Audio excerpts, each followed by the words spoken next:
காளிகாயே வித்மஹே மசானவாசின்யே தீமஹி தன்னோ கோர பிரச்சோதயாத். வணக்கம் ஆன்மீக நண்பர்களே. மலையாள மாந்திரீக முறையில நாம என்ன பார்க்க போறோம்னா, இன்னைக்கு லக்ஷ்மி நாராயண பூஜா பண்றதுதான் நம்ம பார்க்க போறோம். இந்த லட்சுமி நாராயண பூஜை எதுக்காக பண்றதுன்னா, நம்ம வீட்டுல இந்த கடன் பிரச்சனை, பணம் சம்பந்தமான பிரச்சனைகள், அதே மாதிரி காசு தங்கறது இல்லை உள்ள பிரச்சனை எல்லாம் இருக்கு. அப்ப அதுக்கெல்லாம் ஒரு சொல்யூஷனா தான் இந்த லக்ஷ்மி நாராயண பூஜை நம்ம பண்றது. அப்போ நமக்கு எப்பவுமே எல்லாரும் சொல்லுவாங்க, காசு வர்றதுக்கு வேண்டி யந்திரம் போடணும், இல்லைன்னா அதுக்கு வேண்ட பூஜை முறை கேட்பாங்க, அதுக்கான மந்திரம் கேட்பாங்க காசு வர்றதுக்கு வேண்டி. சரிக்கு சொன்னா, இந்த காசு நமக்கு வர்றதை விட இந்த வர்ற காசு கொஞ்சமா இருந்தாலும் நம்மகிட்ட தங்குற மாதிரி தான் நம்ம பண்ணணும். அதுதான் வேண்டது. இப்போ காசு வரணும்னு சொல்லி இப்போ டெய்லி உங்களுக்கு ஒரு 10,000 ரூபா வச்சு வருதுன்னு வைங்க. ஆனா 11,000 ரூபா செலவு வந்துருந்தா அப்ப எவ்வளவு காசு வந்தாலும் உங்களுக்கு பத்தாது. நான் சொல்றது புரியுதா? அப்ப நமக்கு 1000 ரூபா டெய்லி வருதுனாலும் அந்த 1000த்துல மிச்சம் எடுத்து வைக்கிறதுக்கு முடியும். அப்போ காசு வாரதுல அந்த காசு தங்கணும், அதுதான் நான் சொல்றேன். அப்ப அந்த மாதிரி உள்ள காரியங்கள் பண்ணணும்னா நம்ம வீடு லக்ஷ்மி கடாட்சமா இருக்கணும். சொல்லுவாங்க இல்லையா, நம்ம ஒரு வீட்டுக்கு போனா என்ன ஒரு ஐஸ்வர்யம் லட்சுமி கடாட்சமா இருக்கு சொல்லுவாங்க.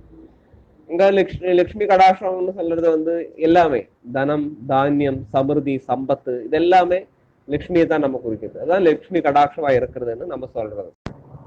அப்ப நம்ம வீட்டுல லட்சுமி கடாட்சமா இருக்கணும்னா நம்ம என்ன பண்ணணும், அதுதான் நம்ம பார்க்க போறோம். அப்ப நம்ம ஒரு வியாழக்கிழமை அன்று நம்மளுடைய வீடை முதல்ல வந்து பெருக்கி கூட்டி சுத்தமாக்கி வைத்த பிறகு இந்த பூஜையை நம்ம தொடங்கணும். முதல்ல நான் வியாழக்கிழமை பகவான் விஷ்ணு பகவானுக்கும் லக்ஷ்மி தேவிக்கும் சேர்த்து தான் நம்ம பூஜை பண்ண போறோம். சாயந்தரம் ஒரு 6:30 மணி அளவுல நீங்க வந்து ஒரு பச்சரிசி, ஒரு பாயசம், பால் பாயசம், பச்சரிசியில பால் பாயசம் வைப்பாங்க இல்லையா, அந்த மாதிரி பாயசம் வச்சுட்டு ஒரு கொஞ்சம் லட்சுமி நாராயண போட்டோ இருந்தா அந்த போட்டோ வச்சு இலை போட்டு நிவேதியம் பண்ணி ஒரு விளக்கு கொளுத்தி வச்சு பண்ணலாம். அப்படி இல்லை போட்டோ இல்லைனாலும் அந்த விளக்கு வச்சு நீங்க பண்ணிக்கலாம். இந்த பூஜைக்கு நீங்க கிழக்கு வசம், தேவதையோட முகம் கிழக்கு வசம் இருக்கணும். இந்த லட்சுமி நாராயண போட்டோ இல்லைன்னா லட்சுமியோட போட்டோ இருந்தாலும் பரவாயில்ல இருக்கணும். நீங்க அர்ச்சனைக்கு வேண்டி யூஸ் பண்ண வேண்டியது வந்து மல்லிகைப்பூ, அதே மாதிரி துளசி நீங்க யூஸ் பண்ணலாம். பின்ன மற்ற பூக்கள் எல்லாம் யூஸ் பண்ணலாம், தப்பு கிடையாது. ஆனா மல்லிகை வெள்ளைப்பூவுக்கு பிராதானியம் கொடுக்கணும், இம்பார்ட்டன்ஸ் கொடுக்கணும்னு சொல்றேன். இப்போ வெள்ளைப்பூ, இந்த துளசி கண்டிப்பா வேணும்.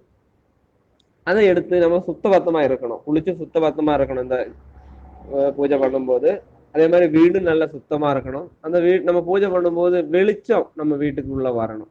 இப்போ 6:30 ஆனாலும் வெளிச்சம் கிடைக்கும் இல்லையா, அதாவது எல்லா ரூமும் ஜன்னல் இதெல்லாம் அடைச்சு வைக்க கூடாது, எல்லாம் சுத்தமான காத்து அப்படி வரணும். நம்ம சொல்ற மந்திரங்கள் அந்த ரூம்ல முழங்கணும். அப்படி பண்ணி வந்தா கண்டிப்பா உங்களுக்கு மாற்றங்கள் கிடைக்கும். ஒரு செம்பில தண்ணியை வச்சுக்கணும் நாம, എന്നിട്ട് அந்த தண்ணியில முக்கித்தான் நம்ம அர்ச்சனை அந்த தேவதைக்கு போட்டுட்டே இருக்கோம். சுத்தமான தண்ணியா இருக்கணும். அந்த தண்ணியை நம்ம இந்த பூஜை முடிஞ்சு அந்த தண்ணியை எடுத்து நம்ம அந்த வீட்டுல தெளிச்சு விடுறது. அப்ப அந்த அசுத்தங்கள் எல்லாம் மாறிவிடும். அப்ப நமக்கு அந்த தண்ணி, செம்பில தண்ணியில நம்ம துளசியும் முல்லைப்பூவும் முக்கிட்டு தான் ஜபம் பண்ணி போடுறோம். அதுக்கு நம்ம என்ன மந்திரம் நம்ம பண்ணோங்கிறது தான் நம்ம பார்க்க போறோம். ஓம் ஸ்ரீம் லக்ஷ்மி நாராயணாய நம, இதுதான் மந்திரம். ஓம் ஸ்ரீம் லக்ஷ்மி நாராயணாய நம. இந்த மந்திரத்தை நம்ம அந்த வியாழக்கிழமை தொட்டு ஒரு 108 வைக்கிறது. முதல் நாள்ல மட்டும் நீங்க அந்த நிவேதியம் வைங்க, வெள்ளை பாயசம் வைங்க. அப்புறம் ஒரு பழமோ ஏதாவது உங்களால முடிஞ்சது வைங்க, அது இல்லைனாலும் பரவாயில்ல. ஆனா அந்த துளசியும் முல்லைப்பூவும் நீங்க அவாய்ட் பண்ணாம நீங்க அதுல யூஸ் பண்ணுவாங்க.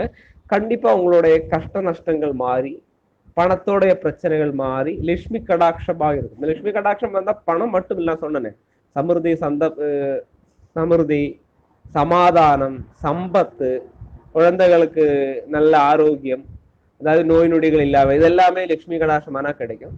அப்ப தயவு செய்து இந்த எளிய முறை தானே இது, யாருக்கு வேணாலும் பண்ணிக்கலாம். நம்ம பூஜை பண்ணும்போது நம்ம குழந்தைங்க இருந்தா அவங்களே இருக்கு இந்த மந்திரம் சொல்றது, ஓம் ஸ்ரீ லட்சுமி நாராயணாய நமன்னு அவங்களும் சொல்லிக்குவாங்க. சரிங்களா? 108 முறையில நீங்க ஜபம் பண்ணுங்க. இந்த 108ங்கிறது 336 ஜெபம் பண்ண முடிஞ்சா அது கொஞ்சம் கூட உத்தமம்.